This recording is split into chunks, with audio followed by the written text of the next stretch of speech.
Ben, bonjour, bienvenue à cette version très virtuelle d'une rencontre du Salon du Livre. Je m'appelle Geneviève Turcot, je suis directrice d'information au droit et c'est moi qui ai l'honneur cet après-midi d'être je pourrais dire l'intermédiaire avec Patrick Sénécal, Jake Dion. Ben, bienvenue au Salon du Livre de l'Outaouais. Merci. On se disait, bon, évidemment, on n'a pas le plaisir de pouvoir être dans un bain de foule, mais on va quand même essayer de rendre ça le plus agréable possible. D'ailleurs, si les gens ont des questions, n'hésitez pas à nous les transmettre, puis je vais m'assurer qu'elles se rendent jusqu'aux auteurs. Donc, Alice. Alice qui célèbre ses 20 ans, donc qui avait 18 ans, qui a toujours 18 ans.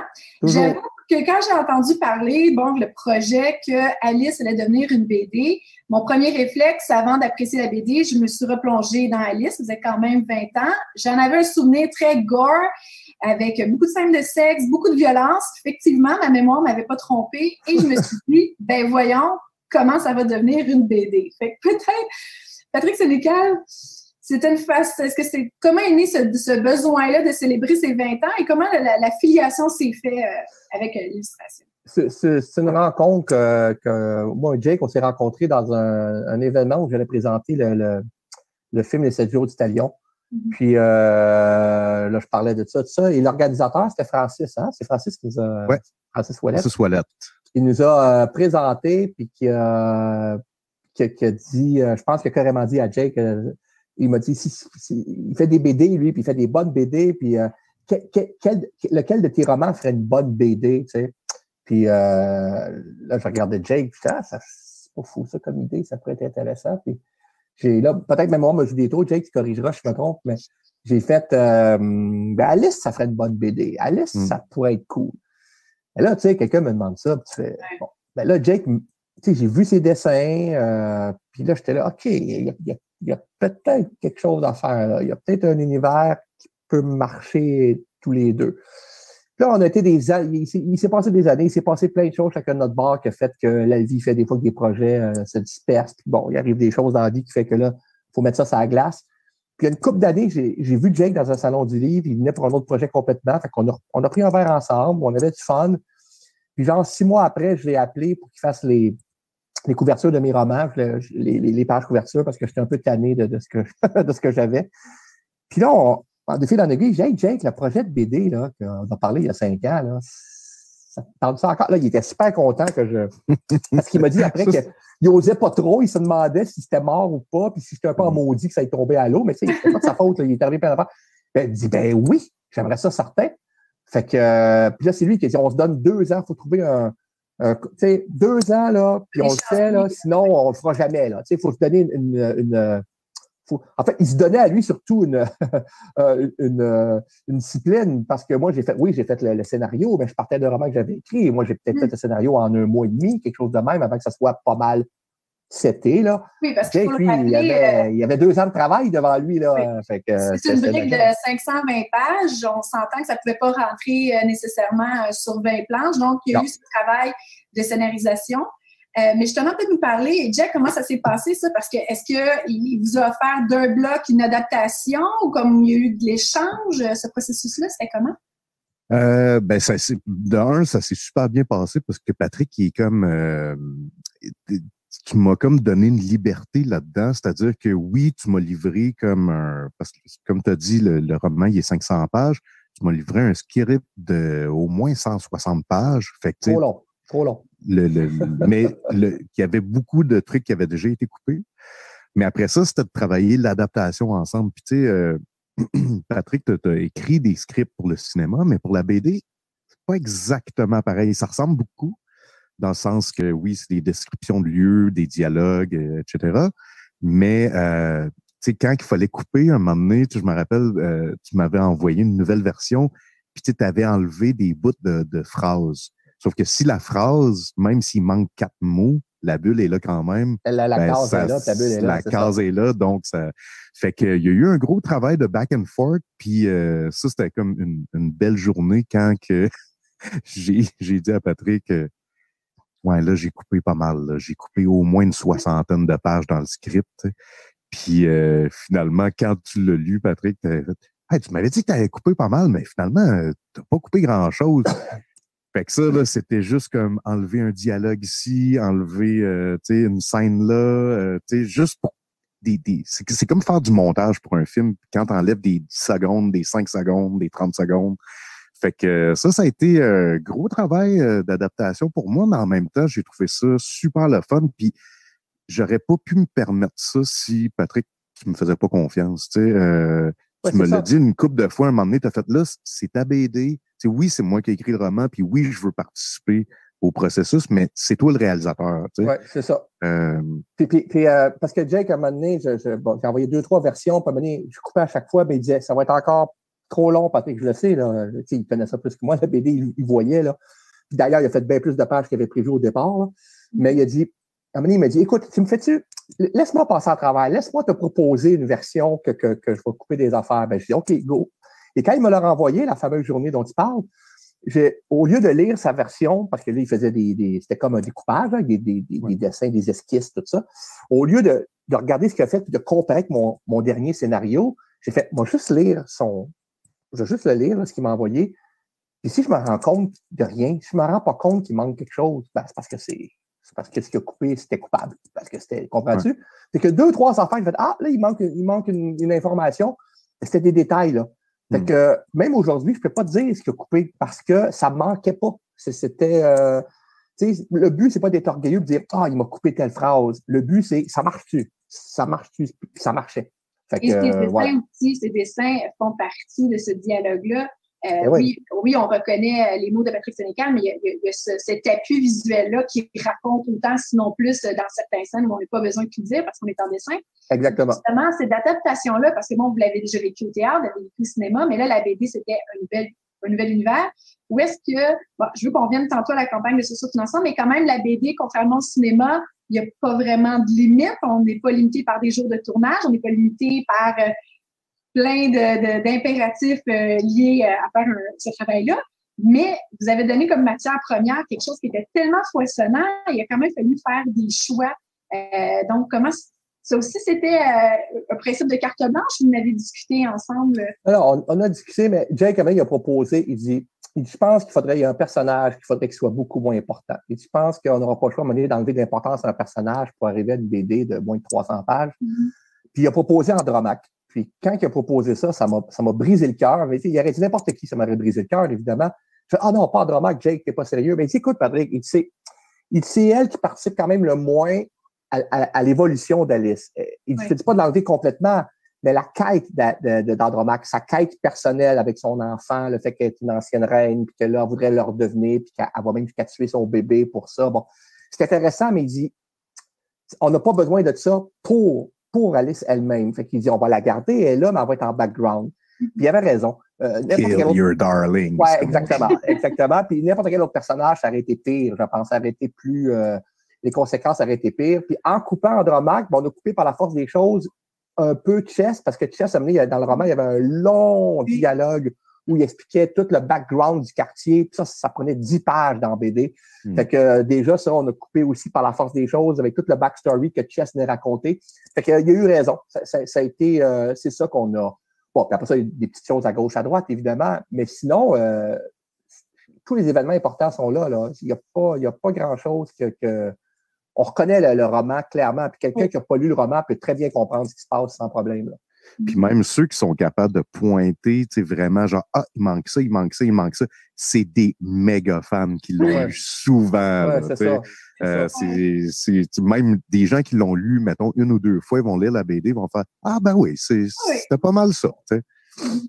Parce que bon, Alice, pour rappeler aux gens, c'est une relecture très noire de Alice au Pays des Merveilles. C'est vraiment, on replonge dans l'univers d'une jeune femme de 18 ans qui décide de repousser ses limites, qui cherche, qui va tomber dans un trou noir, mais vraiment différent. Évidemment, pour le lecteur, quand on le lit, on s'imagine, on s'est fait un portrait d'Alice, chair et bone, mon chest. On se crée une image. C'est toujours un peu le même. Mon Dieu, désolé. Réponds, pas game de répondre. Les joies du direct. Pas game. Pas game, c'est ça. J'ai arrêté que ça sonne. Oh, il jase ça, là. Non, je sais pas pourquoi ça sonne encore. Il est hanté. J'espère que c'est pas moi. Non, c'est pas moi. Pourquoi? Désolé.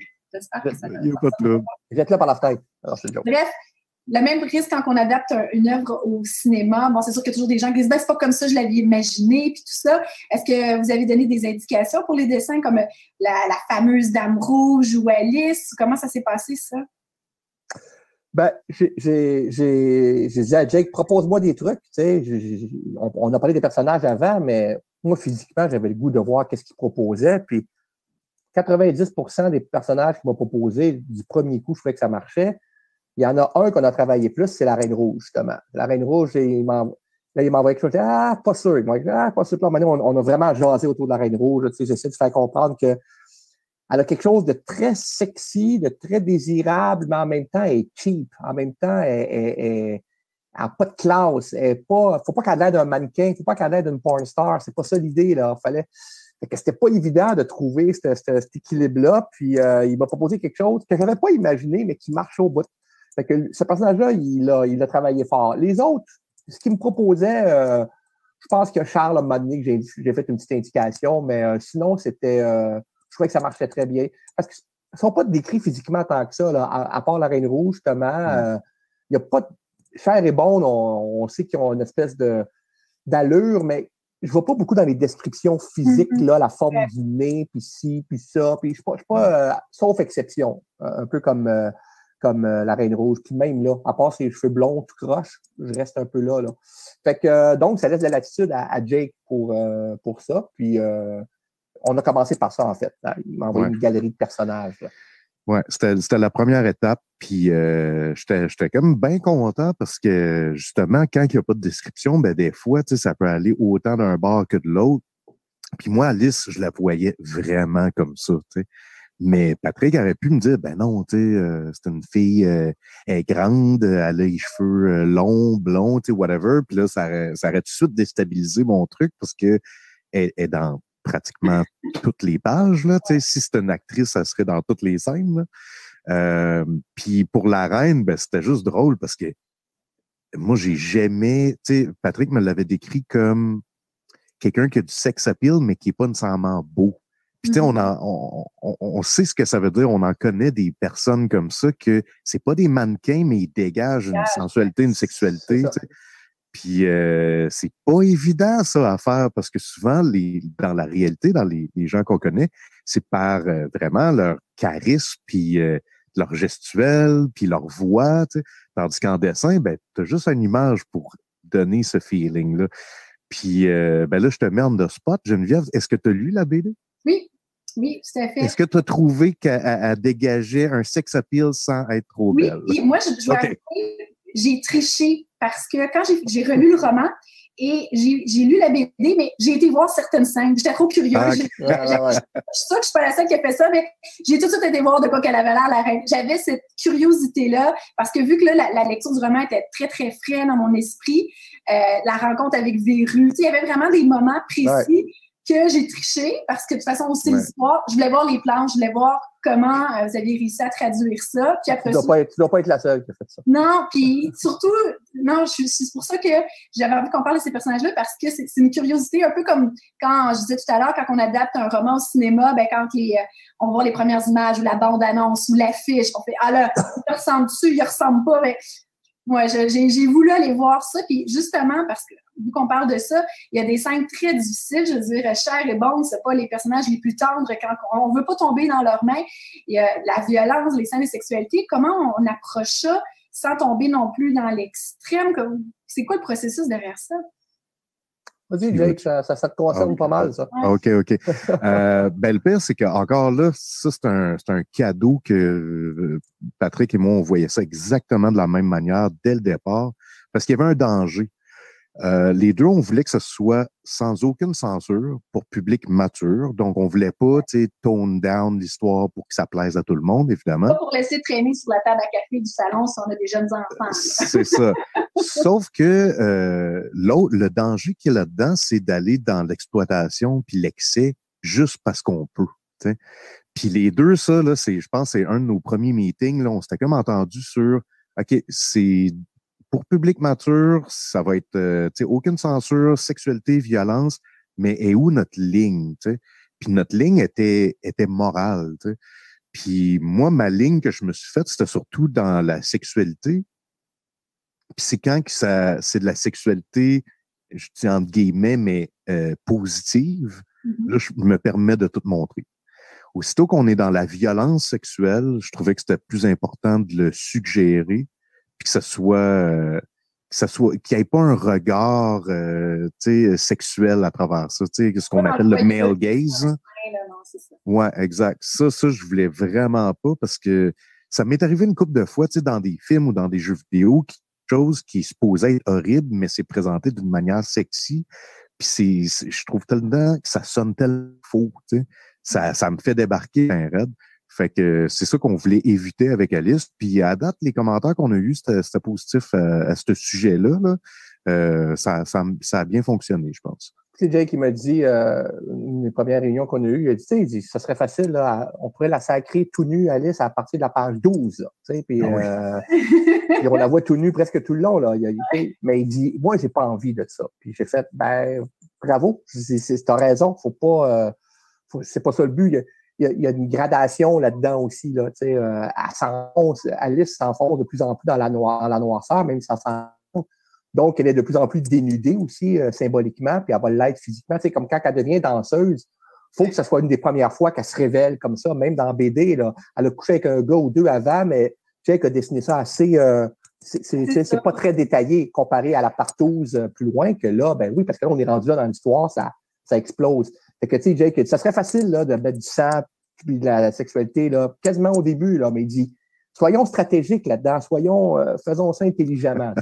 C'était drôle de voir. Il y avait comme Gabriel qui travaillait chez Alire, qui supervisait le projet dès les premières pages. Il était comme un peu nerveux parce qu'il m'écrivait, puis il était comme là, tu sais, t'as le droit, hein?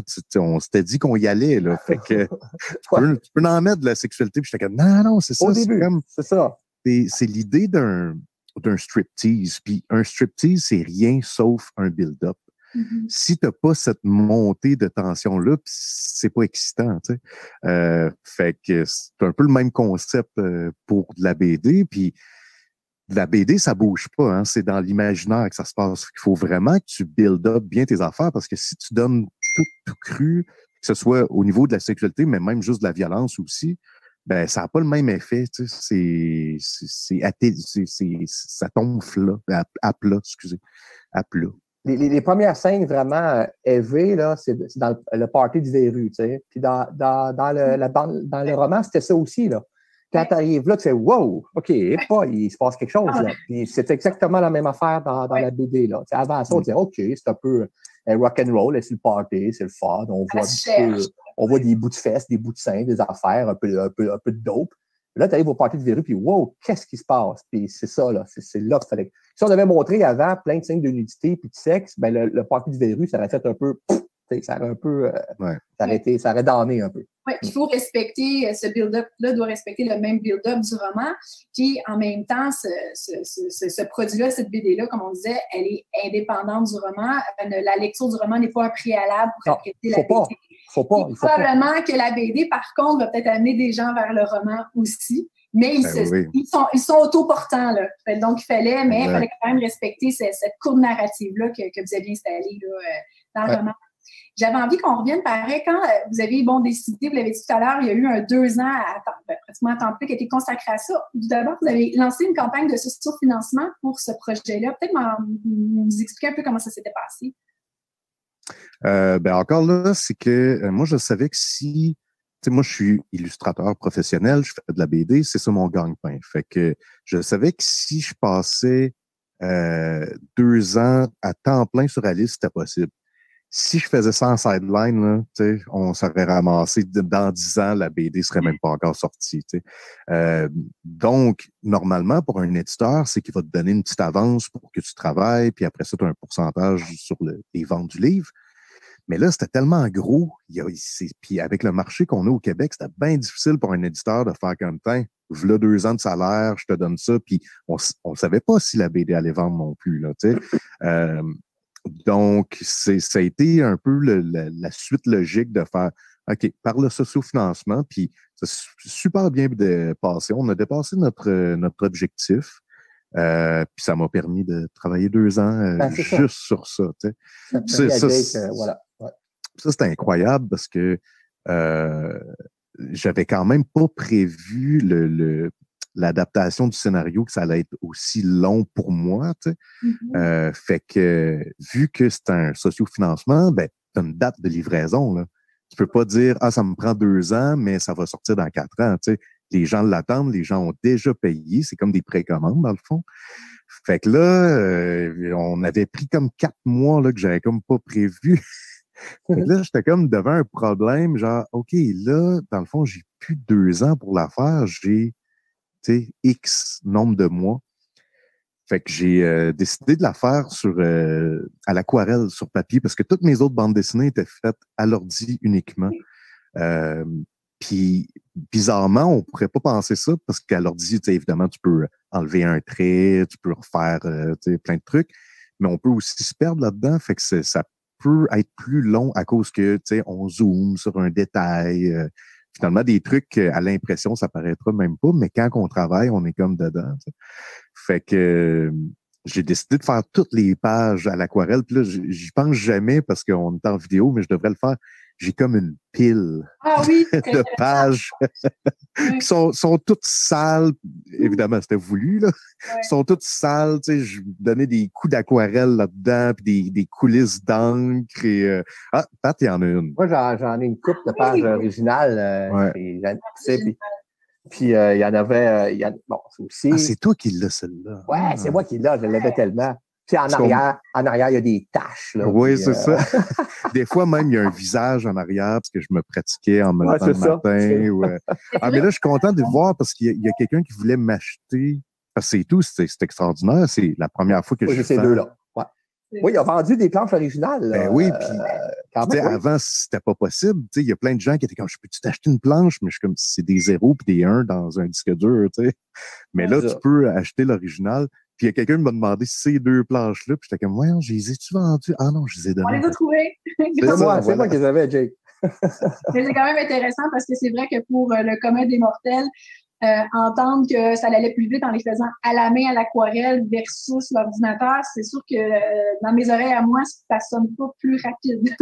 Ben, l'exemple que je donne tout le temps, c'est que la différence, c'est comme s'enregistrer un album de musique en studio versus s'enregistrer pendant que t'es live. Ouais, c'est ça. Donc, à l'aquarelle, là, à moins que ce soit vraiment catastrophique, qu'il y ait un gros défaut ou quelque chose, hein, c'est que tu n'as pas le choix de dealer avec ton trait. Tu vas dealer avec. Comme quand tu joues live, même si tu fais un petit peu une fausse note ou tu n'es pas exactement sur le beat, ben, c'est ça qui va être enregistré pareil. T'sais. Fait que c'est pour ça, dans le fond, que ça a été plus vite.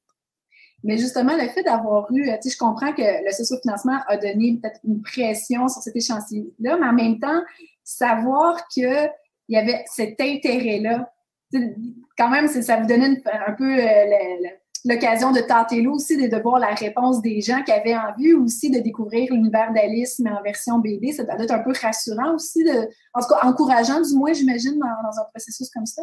Ben oui, mais c'est une manière d'évaluer un peu justement le marché, puis y a-tu des gens qui la veulent, cette BD-là? Ouais.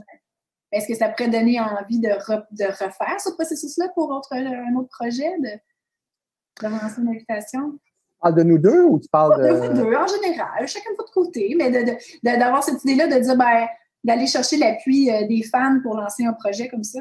Ben, faut qu'il y ait de raison de faire ça. Moi, comme romancier, je n'aurais pas de raison de faire ça parce que pour mon roman, j'écris mon bar, puis tu sais,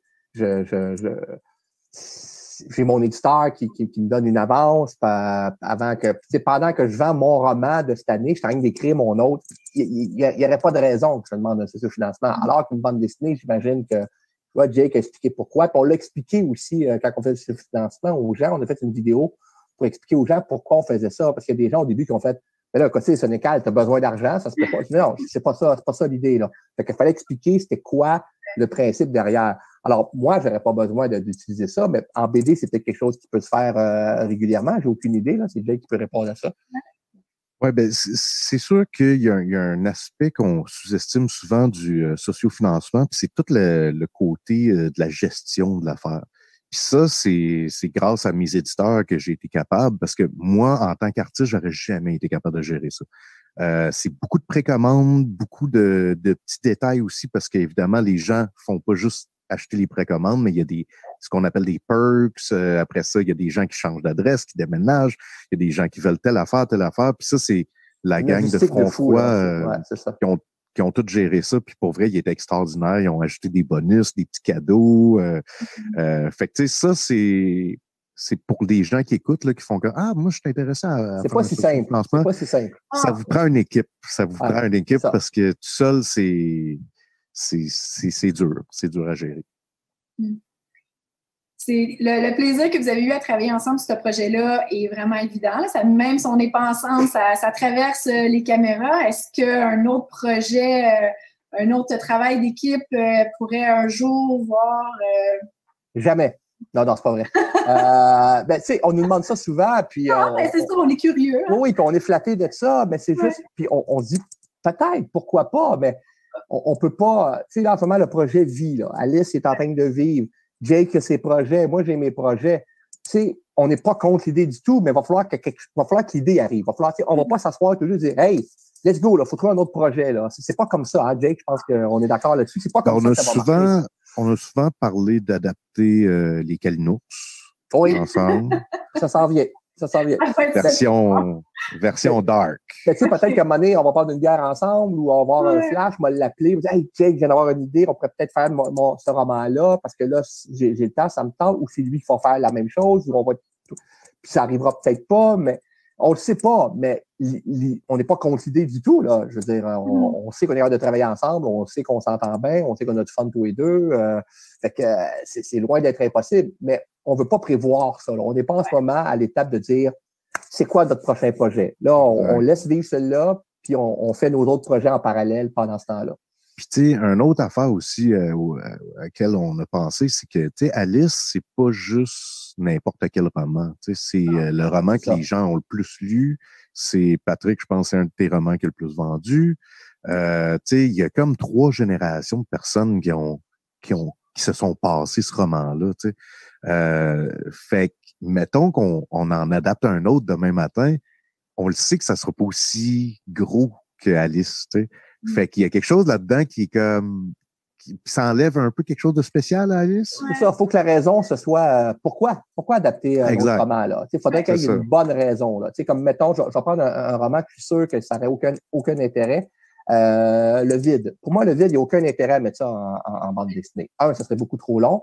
Puis 2, la BD amènerait pas quelque chose de plus à ce roman-là. Le côté graphique, tant qu'à ça, faisons un film, tu sais, ou une série. Alors que Alice en BD, oui, il y avait un plus là, parce que, le film ne marchait pas, mais en plus, on s'est dit, on va pouvoir aller plus loin qu'un film. On va pouvoir se permettre des choses qu'un film ne permettrait pas.